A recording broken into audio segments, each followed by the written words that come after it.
Okay, welcome Greg and Miles to the Acoustic Alchemy lockdown interview. How are you? Yeah. Locked down. Yeah. All right. Yeah, I've got my cup of coffee, look, so I'm happy. Coffee, not tea. Of course, tea for breakfast, and from there on, coffee.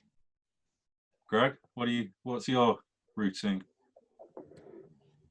You mean what am I drinking now? Or, Yeah. No, I'm the same as Miles actually. Tea first, lots of tea first, and then coffee, then back to tea. Yeah.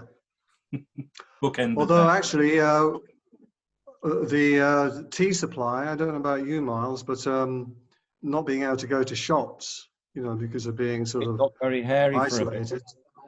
Yeah. Yeah, No, but the other problem is sometimes the supermarket will do a substitution, and instead of sending the Yorkshire Gold, they send something else that's not as good.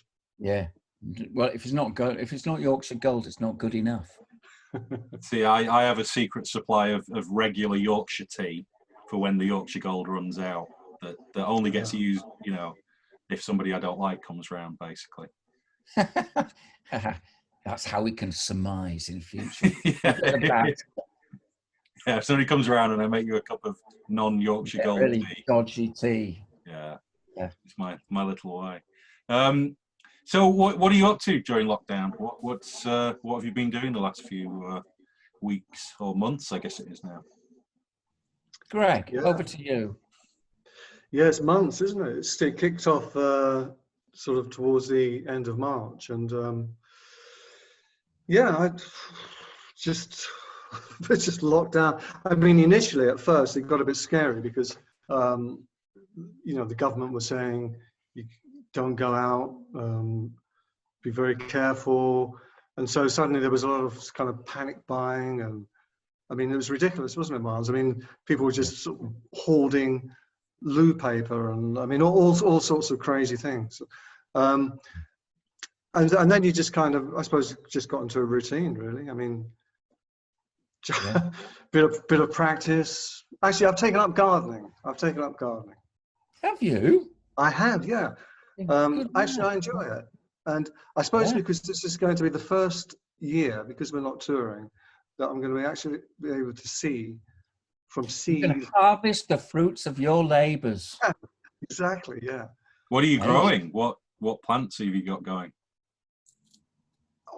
Well, a lot of things actually. A lot of veg, but there's some.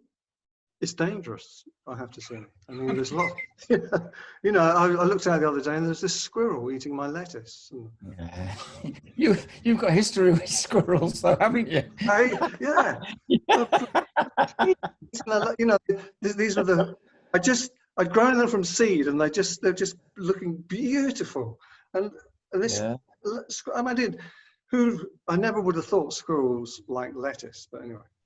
That's what he was doing. Because it's yours. It's personal, Craig. I know. It's going back to the squirrel incident of 1978. Yeah. So I lock the lettuce away at night. Actually, I tried covering them with all sorts of things, netting. They're very cunning squirrels. Very cunning. Yeah, they're clever. Yeah. So gardening. Go for a walk. Do you go for a walk, Miles? I have to get out and go for a walk. Yeah. No, I do the walk. I try and get into the studio as early as I can, and just practice, try and write stuff. I do the library music thing as well, the incidental music, so that's always ongoing. Do you think you've been practicing more with lockdown? Yeah. Well, certainly, if it's not practice as such, it's finding time with guitar in hand. Practicing sort of different. Yeah. Practicing a focused business, but noodling's different. That's probably the truth of it. Is that I'm just noodling more. I think though initially I found that when lockdown first started, I did find actually playing the guitar quite an escape, because it was getting quite worrying at the time, and it was all a bit. And in March, of course, the weather wasn't nice, and it was dark, and I just found playing the guitar actually very therapeutic. And it's interesting because I think a lot of non-musicians view music the same way. You know, when you're feeling stressed or anxious, or you know there's something going on in your life, then you turn to music. It's kind of interesting that musicians do the same thing, but Yeah. you know, making it rather than listening to it. You know, I mean, one of the things that's interesting is right now it's beginning of July. For the last many years, we would be in America right now. We would be in Seattle usually. How does it feel not touring at the moment? Yeah, it's a bit weird. It It is. is. We love our Seattle time, actually. We, as well, all of us in the band are very fond of Seattle, and it's one of those. It's not often on a tour that you get to enjoy a place because you're normally in and out. You know, you come in, you do the show, and you're out. Seattle's one of the few places where we get to hang because it's a residency, and so we know the place quite well. And over the years, we've just got really very, very fond of being there around the July the 4th time. Nice weather, good coffee. It's a relaxed, lovely time, isn't it? Yeah, really. Yeah, miss touring. I mean, I sort of feel that I kind of feel that you know we're fortunate in that we've been doing this long enough that you know we've got fantastic fans and a great following, and I feel that they'll still be there. You know, we can return to it next year, and it will be you know back to normal. I really hope so. I mean, I feel really sorry for young musicians. I mean, it must be you know people whose careers are just starting. You know, when you think back to like when I think back to when Acoustic Alchemy was starting, if it had been interrupted by all this, it would have felt terrible, you know. And it must be very tough for young musicians. So I feel at least we have an established fan base who have become friends, and you know it's going to be ongoing. But when you're starting out, having to deal with this must be very hard. And I think another issue for us is going to be, I wonder if all the venues are still going to be there when everything reopens, because it's really tough on a lot of the venues as much as it is on the musicians, you know. Yeah. I mean, the fact is that they won't, all of them won't. And that's a terrible thing. Just got to hope that most survive. But yeah, the reality is going to be brutal, I think. So we're missing being on tour. Are there any things in particular we miss about being on tour? What are the things that you kind of, you know, right now, what would you be doing that you think, oh, I really miss that? Yeah, I miss seeing my mates, you know. I think that's probably, for me, that's the main. I'm not a very sociable animal. When I'm back at home, I'm in the studio pretty well most of the time.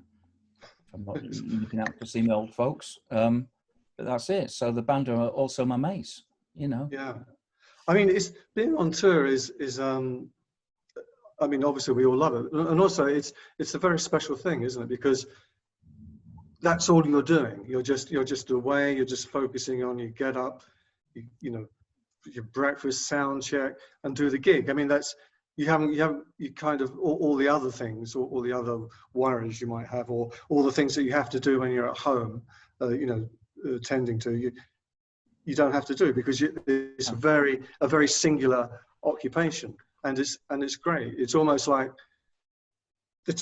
being young again. You know what I mean? There's the responsibility. There's all you're focusing on is you don't have to worry about the bills. Because your mum and dad paid them. Yeah, no, but it's a very special thing, I think, and as you say, just the companionship, and we just love it. You know. Do you think we do a lot of laughing when we're on tour, and that's all. We do, yeah. Mm-hmm. Do you think there's anything that people are going to take from this lockdown that when, if and when, hopefully in the future things go back to normal? Do you think people's lives will have changed? Speak to Greg. He's the optimist. I don't. I don't know. I mean, there's a side of us that will just carry on and not as if nothing happened. But I think what's amazed me about this lockdown is how people are having to to adapt. Like we suddenly we're doing this Zoom thing. Before lockdown, I didn't even know what Zoom was, and I remember at the beginning of the lockdown, with a lot of TV programs, people obviously couldn't be in the same room, panel games or whatever, and they're all doing it on Zoom, and it looked a bit odd. And then you find yourself a few weeks later, you get used to it. I don't know what we're going to take away from this. I mean, I don't know. I mean, I'm just assuming that it's going to, one day it will all get back to as it was. I hope. It's been nice not having as much traffic on the roads. It's been, and all the wildlife kind of returning. Oh yeah. No, that has been amazing. I think I probably noticed that more in London than you do in York and Leeds, because London is normally just quite polluted, and but it's been fantastic. I mean, in the early stages, there's blue skies, the silence. You could, no traffic, like you say, no traffic. It was amazing. It felt like a new beginning. But actually, the traffic has reappeared, and that's what I mean. I think it won't take long before, especially once, if we get a vaccine, then everything would just be as it was. It was a shame. The air was beautiful. It was lovely. Clear air for miles. Oh, see what you did there? That was clever. Yeah.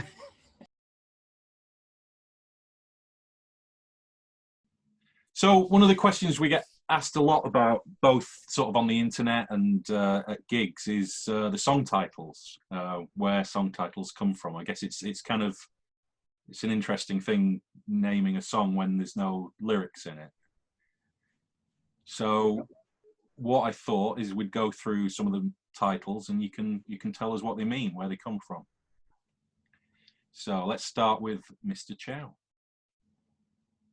Mr. Chow, gosh, the very, very first song. That was a Nick Webb and myself composition, and it had a reggae feel, and it had a sort of slight, I don't know why we thought it was like Chinese. I think in some of the intervals. So we just thought of Mr. Chow. I mean, he sounded like a nice guy, so it kind of suited this Chinese reggae. How about Blues for Mr. Mew? That's Mr. Mew. Mr. Chow, I see this is clever because you're doing the misters, aren't you?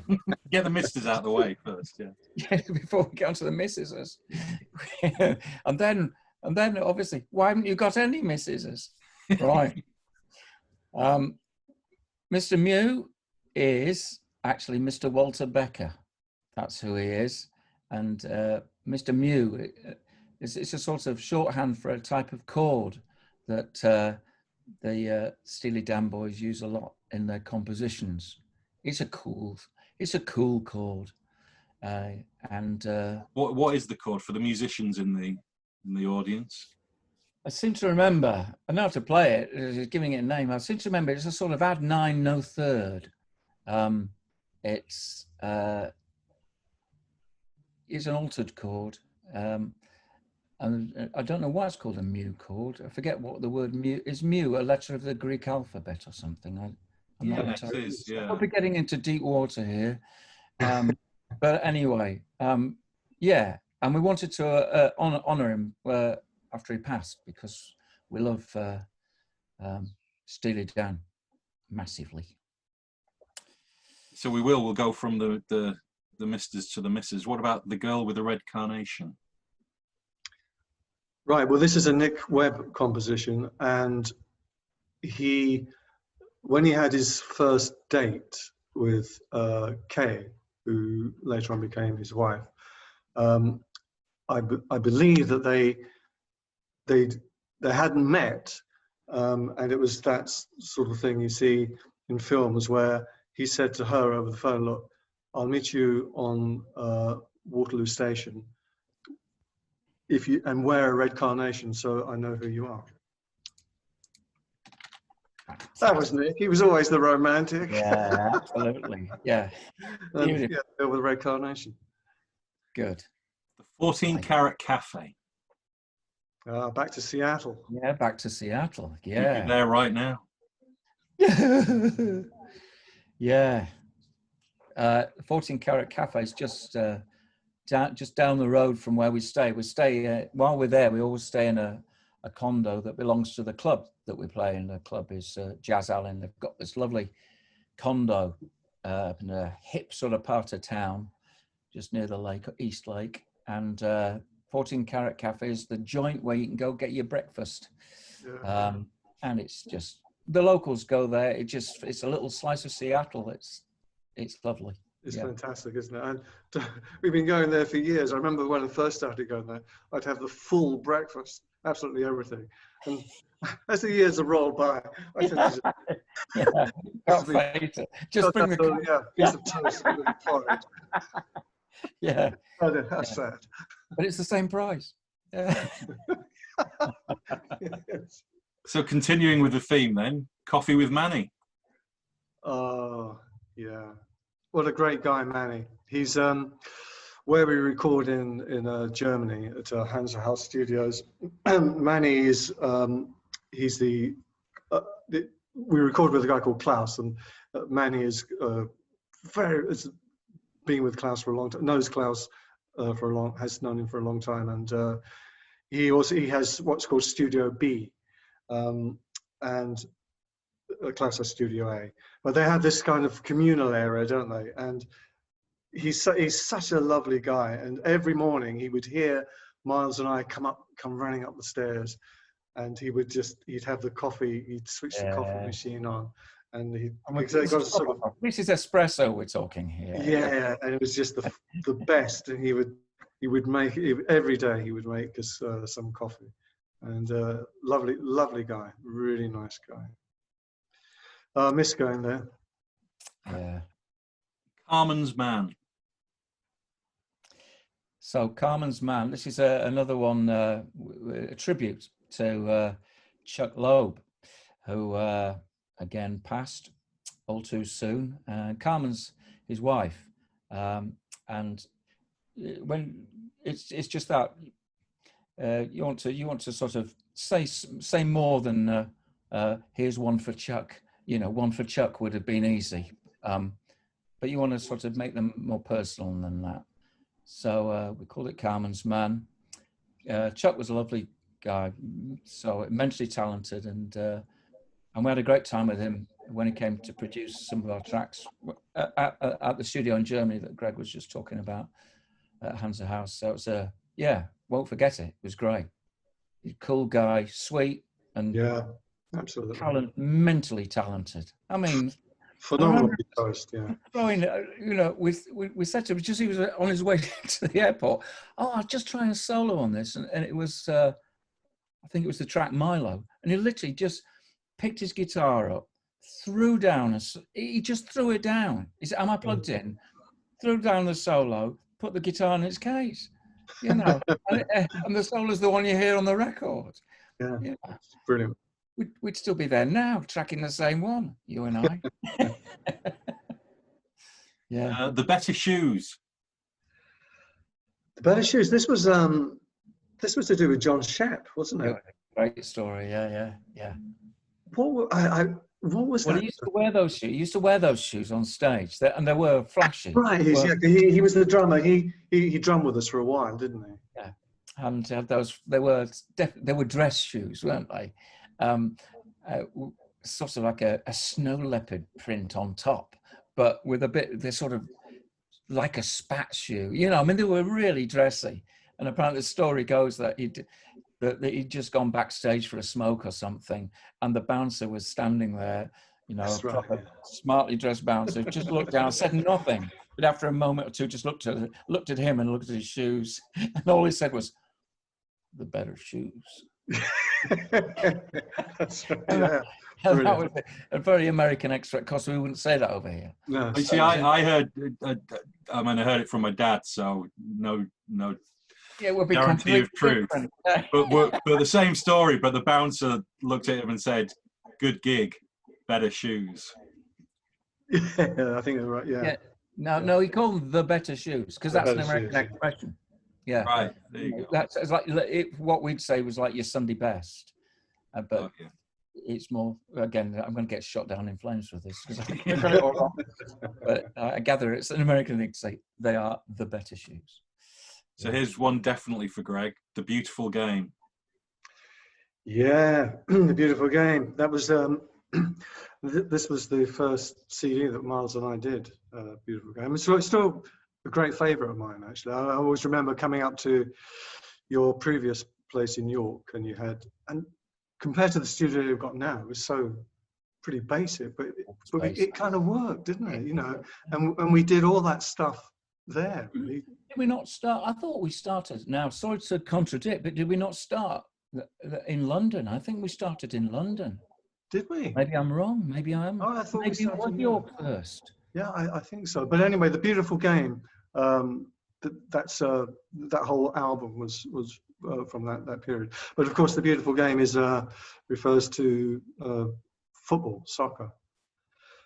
Which actually, another thing about lockdown is another thing about getting used to in lockdown is because I'm a massive football fan, and they've restarted it, but playing behind closed doors, which was kind of weird at first, but like I say, it's amazing how quickly you can get used to stuff. And I watched a game last night, one of our first home games, and it was very strange to see the stadium where I normally go to, and I could see my seat, and obviously empty. But enjoy the football game. It's very strange, all this whole lockdown thing. I mean, especially with sport, getting used to the idea of watching a game that's played behind closed doors. But you get used to it. That would have been weird if no one had been watching it except that there was one person sitting in your seat. Oi. That would have freaked you. Excuse me. Caravan of Dreams. This is another Nick Webb tune, but my honest answer to that is I don't know why he called it the Caravan of Dreams. Perhaps he... Wasn't it one of the first gigs you did in America? Sorry? Was it one of the first gigs you did in America, or was that a bit later, the Caravan of Dreams in Fort Worth? No, you're right. Of course you're right. Sorry, this is my brain in lockdown's going wrong. Yeah, Caravan of Dreams was a venue, wasn't it? It was a venue in Fort Worth. Yeah. Of course it was, yeah. Sorry about that, yeah. But no, with Nick, I just thought it was for some other reason. But anyway, no, it was. You like caravans? He likes trailers. Yeah. Yeah, he really likes caravans. Yeah. Georgia Peach. Oh, this is for a lovely lady, Deborah Leewow, who was at GRP, and she used to look after us. She was what's the term for someone who kind of takes you round, looks after when you arrive, looks after the band. Artist relations. Yeah, artist relations. Yeah. She was fantastic. And she lived from in Atlanta, wasn't she? Sorry? Was it Atlanta she was from? Atlanta, yeah. She was, yeah. But that's why, the Georgia Peach. She was a lovely lady, really, really, really kind, and it was great because GRP was, obviously a very big record label, big organisation, and it was nice just to have someone who, was personable and everything. Not that they weren't personable, but you know what I mean. Someone in a big company who just kind of looked after you. The Girl with a Plan. That's Sandy. Sandy is the girl with a plan. Yes. Sandy from smoothjazz.com. Yeah. And she's another lovely lady. Had a plan. Yeah. I mean, another really nice, fantastic person in this business. She's done a lot for us. She really has. And it was just nice to dedicate this song to her. The Wind of Change. The Wind of Change. Well, that when we wrote that, although it's a sort of solo guitar piece, it kind of always felt I had this slight African vibe to it. And the wind of change with what was going on at the time just seemed to be, it seemed to be a good title. It seemed to work. One for Shorty? You said another dedication tune. This one, so we dedicated this one to our drummer Greg, the other Greg in the band, Greg Granger. He lost his beautiful daughter to an accident when she was in her early 20s, and we love, you know, she was just a lovely person. She was all about the fact that two of the band were related to her, and Fred was engaged to her. Yeah. And she was our friend, so it was a horrible loss, and it was just a little dedication. That's all. Just, you know, it's about keeping things alive and so forth. Just one of those things that happened so quickly, and so, I mean, that was just the horrible thing about it, isn't it? It's just happened so quickly. Poor Greg. I mean, he's been amazing. I think just the way he's a soldier, isn't he? The way he's coped with that, and you know, we all love Greg very much. He's a great guy. Which I guess leads on to Cherry Hill. Yeah. Well, that's where he lives. That's where that's Greg's hometown. That's where he grew up. We always think it was quite nice for him. You know, we'll sometimes swing by his house if we need to, if we're on tour. Often, you know, times we'll just pick up some drums or you know, drop stuff off. And you know, we didn't know what to expect the first time because he always calls it the hood, doesn't he? Greg, yeah, it's really nice. In the hood, you know, but we go through and we think this isn't the hood. Obviously, we don't see it at the right time, but and it's called Cherry Hill, of course, which is quite evocative, and you know, we're sort of fond of it. So it's just the idea of Cherry. Yeah, I think we just thought Cherry Hill has a lovely. A nice sound to it, despite whether you know Greg's Cherry Hill or not. It sounds like a nice place, doesn't it? So we thought. Very much so. Yeah. Another geographical one, London skyline. Oh yeah, this is in my neck of the woods, London skyline. I'm very near a place called Hampstead Heath, and in my opinion, when you get to the top of the heath, it's got the most amazing view of London. You can see. It's incredible. You can actually see almost right to the other side of London, because I'm in North London, and you can see over London through to the South Downs. Incredible view, and it's a place. It's called Parliament Hill, and it's almost like a tourist attraction because people come there just to have a look at this view. Angel of the South. Well, this was another. I really like this track. This we definitely did up in York. Yes, you're right. No, you're right, Greg. Yeah, I remember doing this. Yeah, in Arthur's. Yeah. That's right. And we called it Angel of the South, isn't it? Because there is an Angel of the North. Is that? That's right. Isn't it? That's that famous sculpture, isn't it? Well, it's Anthony Gorman, isn't it? Yeah. And it's a fair bit more north than we are, of course, because it's more sort of Newcastle Gateshead area, which is a fair way from York. But I think we sort of like the idea of Angel of the North, but we did the switcheroo on it. Yeah, I think that's also because there's a slight not Spanishy thing, but you know. Yeah, no, but I think probably that was it. It's more Spanish than bagpipes, isn't it? So we went south. we went south a bit. Yeah. Yeah, exactly.